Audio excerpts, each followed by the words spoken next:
Senior leader Vangaveeti Radha Vijayawada central ticket పై ఆశలు పెట్టుకున్నప్పటికీ TDP chief Chandrababu Naidu shock ఇచ్చినట్లు తెలుస్తుంది.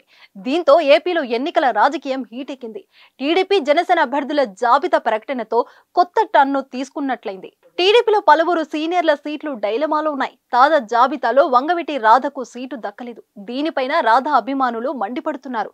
రాధ ఏం చేయబోతున్నారు? మీరు కొత్తగా బిజినెస్ స్టార్ట్ చేయాలనుకుంటున్నారా? మార్చ్ 16, 17 హైటెక్స్ లో ఫ్రాన్సెస్ ఇండియా బిగ్గెస్ట్ ఫ్రో ఎక్స్పో. 2019 ఎన్నికల సమయంలో వైసీపీలో ఉన్న రంగాను ఎమ్మెల్యేగా కాకుండా మచిలీపట్నం ఎంపీగా పోటీ చేయాలని అధిష్టానం సూచించింది. అందుకు అంగీకరించని రాధ బయటికి వచ్చి టీడీపీలో చేరారు.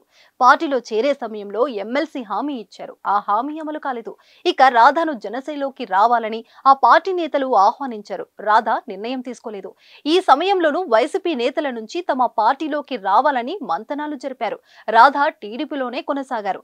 లోకేష్ యువగలం యాత్ర సమయంలోనూ మద్దతుగా నిలిచారు. ఇప్పుడు రాధకు సీటు లేకపోవడంతో ఆయన రాజకీయంగా ఇప్పుడు ఎలాంటి నిర్ణయం తీసుకుంటారన్నది ఆసక్తికరంగా మారుతుంది.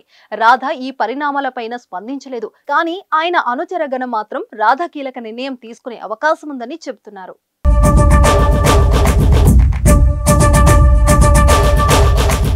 విజయవాడ రాజకీయాలు ఎవరికీ అంతుపట్టడం లేదు. రాధ ఆశించిన సెంట్రల్ టికెట్ ను బొండా ఉమాకు వెళ్లిపోయింది.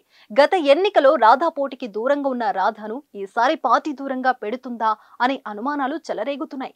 విజయవాడలోని 3 స్థానాల్లో రెండింట టీడీపీ తమ అభ్యర్థుల పేర్లు ప్రకటించింది. తూర్పు నుంచి గద్దె రామ్మోహన్, సెంట్రల్ నుంచి బొండా ఉమా పేర్లు ప్రకటించిన విషయం తెలిసిందే.